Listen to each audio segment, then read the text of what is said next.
Welcome to the series 2 of Leadership the Maximum Advantage. And we'll be looking at leadership is a process, not a position. It's a process because it requires an ability and opportunity to affect the actions of others, ultimately leading to positive organizational outcomes. A position can be given instantly, but leadership is a lengthier process that involves building trust. Six threats to leadership.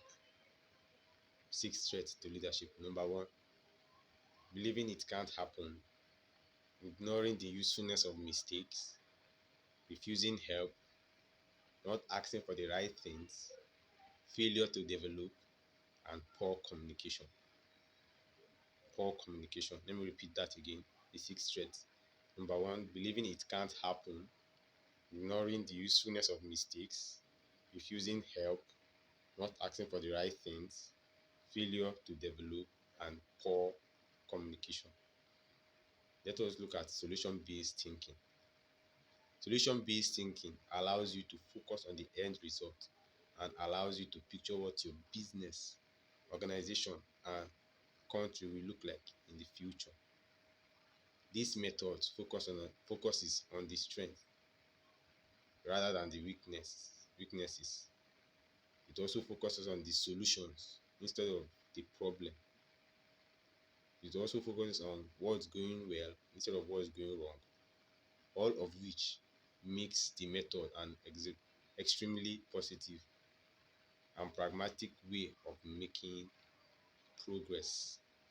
The key principles, the key principles in leadership: develop a beginner's mind, don't fix what isn't broken, find what works and do more of it, be sensitive to positive outcomes, stop doing what doesn't work, and do something else. Although these key principles may be simple, but they are not always easy to pursue. Be ready to be different. Doing something the same way but expecting a different result is another definition for insanity. In life, as a leader, you must learn to take different approach. You are created with distinctive abilities. Facts about being ready to be different. Number one, nobody can be conventional. Every man at the top gives life an unconventional approach. Number two, refuse to be fixed. Refuse to be fixed. Always make progress.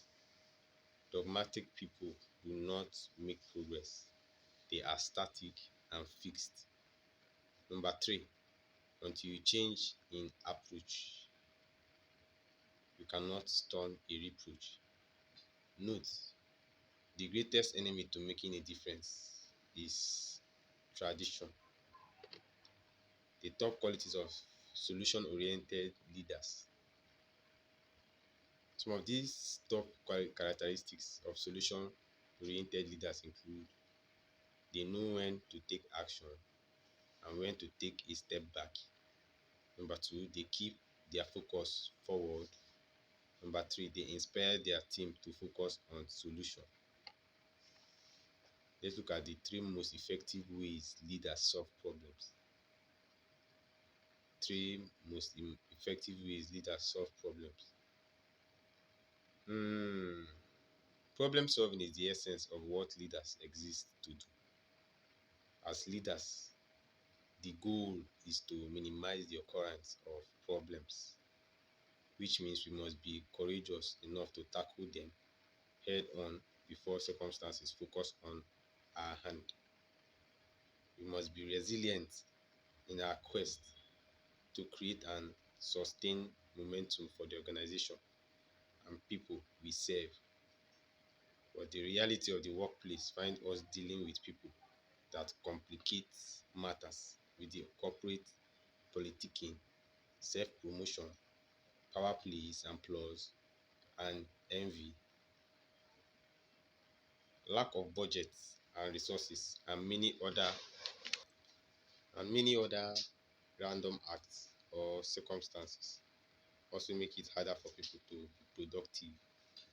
Whether you're a leader for a large corporation or a small business owner, here are the three most effective ways to solve problems. Number one, transparent communication.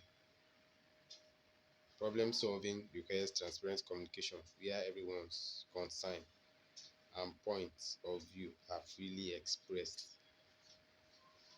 I have seen too many times how difficult it is to get to the root of the matter in a timely manner when people do not speak up. Communication is a fundamental necessity. That is why when those involved in the problem would rather not express themselves, fearing they might threaten their job or expose their own or someone else wrongdoing, the problem solving process becomes a treasure hunt. Effective communication towards problem solving happens because of a leader's ability to facilitate open dialogue between people who trust her intention and feel that they are in a safe environment to share why they believe the problem happened, as well as specific solutions. Number two, open-minded people. Breaking down silos and communication barriers requires people to be open-minded. In the end, problem solving is about people working together to make the organization and the people it serves better. Therefore, if you are stuck working with people that are close-minded, effective problem solving becomes a long and winding road of misery. Open-minded people see beyond the obvious details before them and view risks as their best friend. They tackle problems head on and get on with the business of driving growth and innovation. Close-minded employees turn things around to make it more about themselves and less about what is required to convert a problem into a new opportunities. In the last one, solution fund is solid foundational strategy. A solid foundational strategy. Effective leaders that are comfortable with problem solving always know how to gather their right people, resources, budget, and knowledge from past experiences. They inspire people to lift their games by making the problem solving process highly collaborative. For them, it's an opportunity to bring people closer together.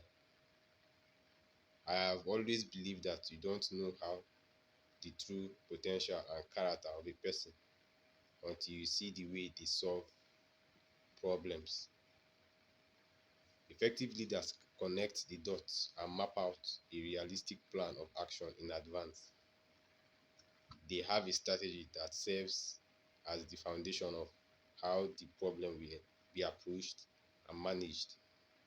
They anticipate the unexpected and utilize the strength of their people to assure the strategy leads to a sustainable solutions.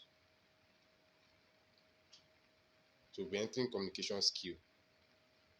Communication is defined as transferring information to produce greater understanding. It can be done vocally, which is verbal exchange. It can also be through written media, books, website, or magazines.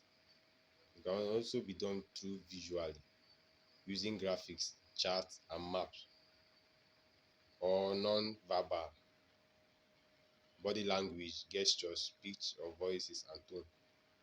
All of these means of communication are essential soft skills that are vital for a successful career. It is the mechanism we use to establish and modify relationship. How to develop a good communication. Part 1. Understanding the basics of communication skill. I know what communication really is. To have courage to say what you think. Practice or develop advanced communication skill which begins with simple interaction. Part 2. Engaging your audience. Make eye contact, use gestures, don't send mixed messages. Body languages, manifest constructive attitude and beliefs. Develop effective listening skills. The 4 F's of leadership. The 4 F's of leadership. Whether whether you are new to leadership or have led a team for many years, there are 4 traits which can help you become better in understanding how your role as a leader affects your team. Number 1, be fair. This concept is incredibly important for leaders to understand. Being fair builds credibility with your employees. It builds trust and people want to work with you as a fair boss. Number 2, be firm. Be firm. I look at this like being willing to carry out the policies, rules, and guidelines set by the company or a country. At times, being firm is not popular or easy. I remember writing up my first employee and how bad I felt, but saw later that it was the best thing for him or our team. He stopped his unproductive behavior. Our workers were relieved and the company became better for it. Thirdly, be friendly. Be friendly. Be nice, professional, but don't expect to be best friends with those you lead. Show respect. Little things like eye contact, saying hello can go a long way in people expecting you. I remember people telling me how they knew I was going to be successful. I was going to be successful because of the way I treat others. Lastly, be factual. Be factual. As a leader, your words carry authority. So be slow to jump to conclusions. Gather the facts. Listen and ask questions. When you talk, know people are listening. The best part of the best part about these 4 F's is that they are simple and easy to use in everyday leadership. The vital role of a leader. The vital role of a leader. A leader is someone who is in charge of organizing, guiding, and managing others. Number 2, they are visionaries who motivate and encourage their team to reach their desired outcome. Number 3, understanding what leadership entails. That is essential to your success. If your duties call for you to lead others. Then, lastly, inspire trust. Conclusion. The process of influencing is carried out by the attributes the leader possesses, such as his beliefs, values, ethics, character, knowledge, and skills. Thank you for following today's series and see you in the next series ahead.